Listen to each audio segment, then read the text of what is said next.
세계 최강을 자처하는 일본의 해상자 위대가 주랭랑쳤습니다. 독도의 날 한국에 이것이 이 바다 위의 모습을 드러내자 일어난 일이었습니다. 그들이 마주한 것은 우리가 알고 있던 평범한 잠수함이 아니었기 때문인데요. 그때 당시 일본에선 총리가 카메라 앞에서 다케시마는 일본 땅이다 외칩니다. 전 세계가 긴장하는데 일본의 최정예 이지스 구축함이 독도를 향해 출항했습니다. 이어서 강한 일본이 돌아왔다. 한국은 아무 대응도 못하고 있다 말합니다. 총리 지지율도 하늘 높은 줄 모르고 올랐습니다. 하지만 자정의 경계를 넘는 순간 잔잔하던 바다가 갈라지듯 요동쳤고 수면 아래 숨어있던 거대한 검은 형체가 모습을 드러냈습니다. 그것은 단 한 척이 아니었습니다. 그 장면을 목격한 일본 해상자 위대는 즉각 진로를 바꿔 퇴각했습니다. 세계 최강이라 불리던 전력이 싸워보지도 않고 물러난 것입니다. 이유는 무엇이었을까요? 한국은 도대체 언제, 어떤 방식으로 이런 존재들을 준비해 온 것일까요? 그리고 그날을 기점으로 왜 세계는 한국을 이전과 전혀 다른 시선으로 바라보게 되었을까요? 이제부터 그 숨겨진 이야기를 하나씩 풀어보겠습니다. 일본이 독도 해역으로 더 깊이 들어오겠다고 판단한 이유. 상황은 복잡해지기보다 오히려 분명해지기 시작했습니다. 그 선택은 상대의 의도를 확인하기 위한 접근이 아니라 그동안 감춰져 있던 환경을 스스로 드러내는 계기가 되었기 때문입니다. 의심은 더 이상 가설로 남을 수 없었고 숫자는 설명을 요구하는 단계로 넘어갔습니다. 독도 인근에서 일본 전력이 기존의 활동 범위를 넘어서는 순간 이전까지 유지되던 해양 데이터의 안정성이 동시에 흔들리기 시작했습니다. 한국 쪽에서는 여전히 아무런 공식 반응이 없었고 외교 채널도 조용했습니다. 그러나 바다에서 기록되는 수치만큼은 분명히 달라지고 있었습니다. 해저, 음향 감시 기록은 시간대별로 정리해도 장비별로 분리해도 모두 같은 변화를 가리키고 있었습니다. 진호의 간격이 달라졌고 반향의 크기가 커졌으며 무엇보다 방향성이 하나로 수렴되지 않았습니다. 이 지점에서 외국의 해양 연구자들은 처음으로 의심을 제기했습니다.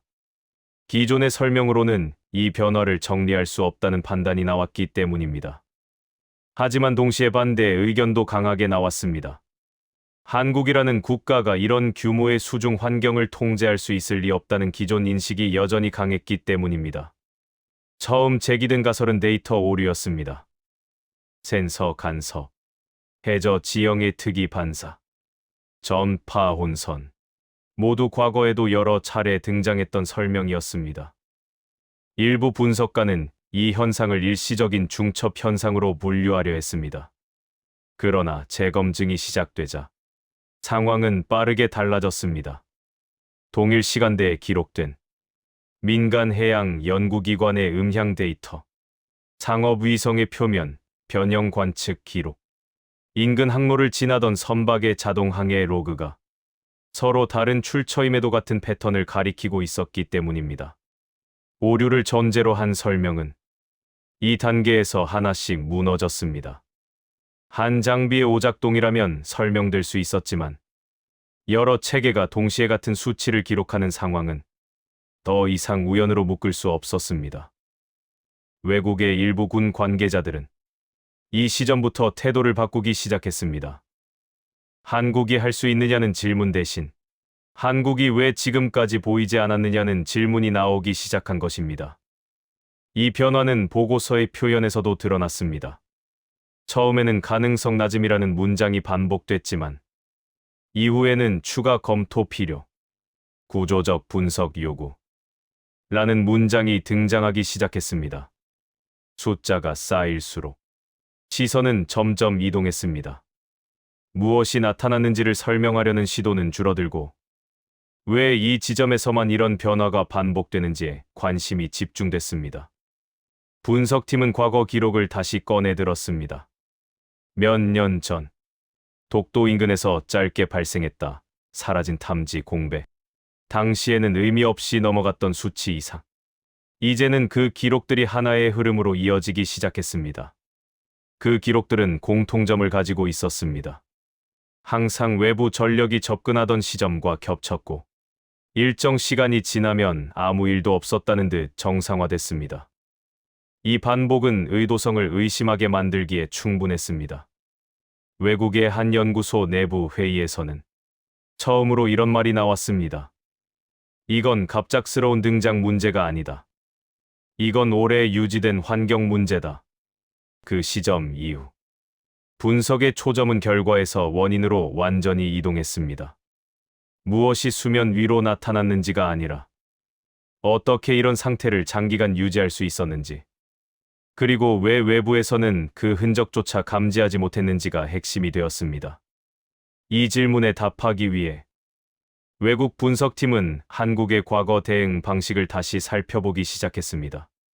독도 문제에서의 절제된 태도, 과시적 전력 공개를 피하던 일관된 방식, 법과 규범을 앞세운 대응, 이 모든 것이 이전과는 다른 의미로 해석되기 시작했습니다. 그 절제는 소극성이 아니라 환경을 유지하기 위한 관리였다는 평가가 나왔습니다. 이런 분석이 공유되던 가운데 해저 음향 데이터는 또 한 번 변화를 보였습니다. 기존에는 수면 아래에 머물던 반향이 점차 상승하는 패턴을 보였고, 그 속도와 간격이 일정하게 유지됐습니다. 자연 현상으로는 설명이 불가능한 움직임이었습니다. 그리고 마침내 수면이 반응했습니다.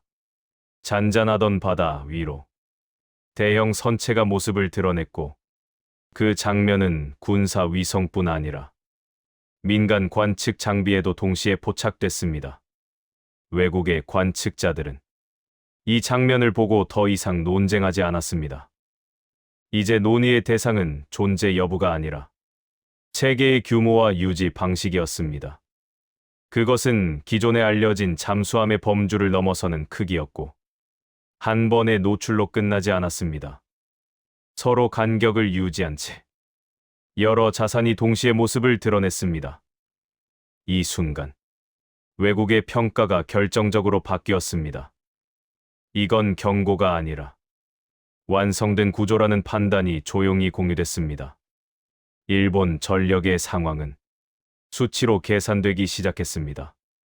작전 반경, 회피 가능 시간, 탈출 경로, 그 모든 값이 현실적으로 성립하지 않는 영역으로 떨어졌습니다. 이제 관심은 일본의 선택보다 한국의 준비 기간으로 옮겨갔습니다. 얼마나 오래 준비했는가? 얼마나 넓은 범위를 통제하고 있었는가? 왜 이 시점이었는가? 그 질문에 대한 답은 하나의 방향을 가리켰습니다. 한국은 반응한 것이 아니라 기다리고 있었다는 해석이었습니다. 이후 일본 전력은 더 이상 전진하지 않았습니다. 방향은 바뀌었고 속도는 빨라졌습니다. 그 선택은 상황을 이해한 쪽의 판단으로 받아들여졌습니다. 외국 언론의 표현도 달라졌습니다. 도발이라는 단어는 사라졌고 환경 변화, 통제 구역 이라는 표현이 사용되기 시작했습니다. 독도는 더 이상 말로 다투는 공간이 아니었습니다. 수치와 기록, 그리고 실제 장면으로 확인된 결과의 공간이 되었습니다. 한국은 이 모든 과정에서 상대를 자극하지 않았고 위협적인 언사를 사용하지도 않았습니다. 다만 필요한 순간에 필요한 만큼만 존재를 드러냈을 뿐입니다. 그 침묵은 우연이 아니었고 그 공개는 충동도 아니었습니다. 모두 계산된 선택이었고 그 선택은 판을 끝내는 방식이었습니다. 외국의 한 보고서에는 이 사건을 이렇게 정리한 문장이 남았습니다. 한국은 힘을 과시하지 않았다. 대신 질서를 재정의했다. 독도에서 벌어진 이 일은 단순한 군사적 장면이 아니었습니다. 국가가 언제 말하고, 언제 침묵하며, 언제 보여줘야 하는지를 끝까지 계산해낸 결과였습니다. 그리고 그 계산은 현실 앞에서 틀리지 않았습니다. 오늘 이야기에서 보셨듯 강한 나라는 먼저 떠들지 않습니다. 말 대신 결과로 답할 뿐입니다. 한국이 왜 다른 시선으로 바라보이기 시작했는지 이제는 느끼셨을 거라 생각합니다. 이 이야기가 의미 있게 남았다면 구독으로 함께 해주셔도 좋습니다. 끝까지 시청해 주셔서 감사합니다.